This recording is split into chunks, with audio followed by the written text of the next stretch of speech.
السلام علیکم۔ آج کی کہانی رنجیت سنگھ کی ہے۔ رنجیت سنگھ ایک عظیم حکمران اور جنگجو سردار تھا۔ اس نے سکھ سلطنت کی بنیاد لاہور میں رکھی تھی۔ اس جنگوں میں نہیں، امن میں بھی عظیم تھا۔ رنجیت سنگھ کی پیدائش 1780 میں گجرانوالہ میں ہوئی۔ اس کا تعلق سکھ مذہب کے مشہور سندود خاندان سے تھا۔ بچپن سے ہی وہ بہادری اور ذہانت نمایاں رہا۔ جب وہ چھوٹا تھا تو چچک سے اس کی آنکھ گئی، لیکن اس کا حوصلہ کبھی کمزور نہ ہونے پایا تھا۔ 12 سال کی عمر اس نے پہلا میدان مارا اور دشمنوں کو اپنی طاقت کے عملی ثبوت دیا۔ جوانی میں وہ مختلف سرداروں سے لڑتا تھا۔ رفتہ رفتہ اس نے پنجاب کے بیشتر حصے جیتے۔ اس نے ہمیشہ دشمن کے مقابل ڈٹ کر مقابلہ کیا۔ وہ نہایت مدبر، زیرک اور انصاف پسند حکمران تھا۔ اس کا سب سے بڑا کارنامہ لاہور کا فتح کرنا ہے۔ 1799 میں اس نے لاہور پر قبضہ کر کے حکومت سنبھالی۔ پھر اس نے اپنی سلطنت کو نظم و ضبط دیا۔ اس نے تمام مذاہب کے لوگوں کو برابر سمجھا۔ مسلمان، ہندوؤں، سکھوں کو ایک جیسا مقام دیا۔ وہ مسجدوں، مندروں کی تعظیم کرتا رہا، کبھی کسی مذہب کی بے حرمتی نہ ہونے دی۔ اس کے دربار میں ہندو، سکھ اور مسلمان موجود تھے۔ وہ سب کو عقل اور عدل کے مطابق حق دیتا تھا۔ رنجیت سنگھ نے مغلوں اور افغانوں کو شکست دی، جس کے بعد پنجاب میں امن امان قائم ہوا۔ اس کی فوج میں فرانسیسی، انگریزی اور سکھ شامل تھے۔ اس نے اپنی فوج کو جدید خطوط پر استوار کیا۔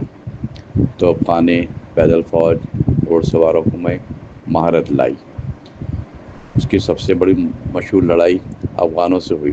افغان بار بار پنجاب پر حملہ کرتے تھے، لیکن ناکام۔ ہر بار رنجیت سنگھ نے ان کا منہ توڑ جواب دیا۔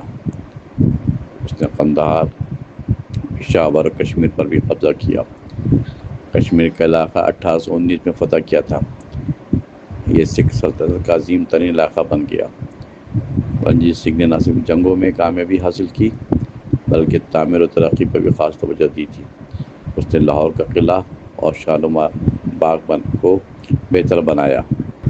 درجنوں اسکولوں، اسپتال، تالاب اور سڑکیں تعمیر کرائیں۔ اس کے دور میں لاہور گہوارہ علم و فن بن گیا۔ یورپی ممالک کے سفیر سے ملنے آتے تھے۔ وہ سادہ لباس پہنتا، شان و شوکت سے دور رہتا، لیکن اس کی شخصیت میں ایک عجیب دبدبہ تھا۔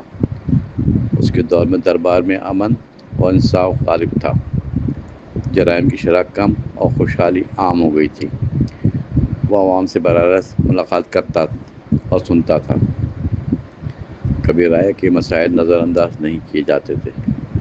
اس نے کئی بار اپنے ذاتی خزانہ غریبوں میں بانٹنا، جب قحط پڑا تو اناج مفت بانٹا۔ عوام میں مسجد کی مرمت بھی اس کے حکم پر کی جاتی تھی۔ وہ مقدس مقامات کو بڑی عقیدت سے دیکھتا تھا۔ گولڈن ٹیمپل کو سونے سے مرصع کروایا گیا تھا۔ یہ سب اس کی رواداری اور عدل کی مثالیں ہیں۔ اس کے دربار میں ادب و شاعری کی بھی قدر تھی۔ کئی مشہور شاعر اس کے دربار میں موجود رہتے تھے۔ موسیقی، مصوری، خطاطی کو بھی فروغ دیا گیا۔ وہ تعلیم کو بہت اہمیت دیتا تھا۔ ہر طبقے کے لیے رنجیت سنگھ نے انگریزوں سے دوستی بھی رکھی تھی، لیکن کبھی وہ ان کے تابع نہیں ہوا تھا۔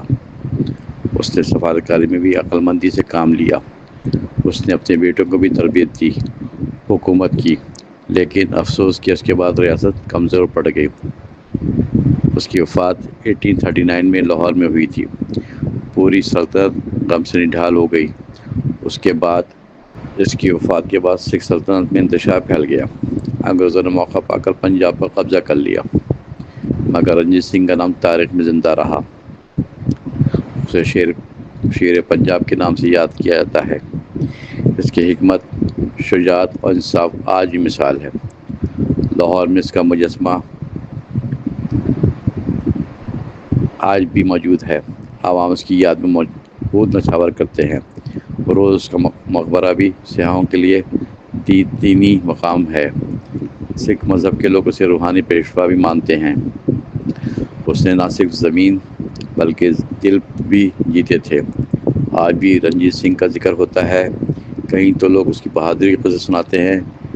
شوق سے وہ واحد حکمران تھا جس نے سب کو ساتھ رکھا۔ اس کی ریاست میں کوئی اقلیت کبھی غیر محفوظ نہ رہی۔ پھر اس کا اصل کارنامہ تھا۔ تاریخ کی نظر میں رنجیت سنگھ نے سکھ سلطنت کو عروج دیا، مگر یہ دور آج بھی سنہری دور کے نام سے جانا جاتا ہے۔ اس کی زندگی محنت، قربانی، وفاداری کی مثال ہے۔ رنجیت سنگھ کا نام ہمیشہ زندہ رہے گا۔ دلوں میں اس کی خدمات تاریخ کے سنہرے اوراق میں محفوظ ہیں۔ آخری دم تک اس نے اپنی ریاست کا دفاع کیا۔ اس کا نظریہ صرف اتحاد، امن، بھائی چارہ تھا۔ ہمیں بھی آج اس اتحاد کی ضرورت ہے، شدت سے۔ رنجیت سنگھ کی کہانی ہمیں سکھاتی ہے پیار اور رواداری۔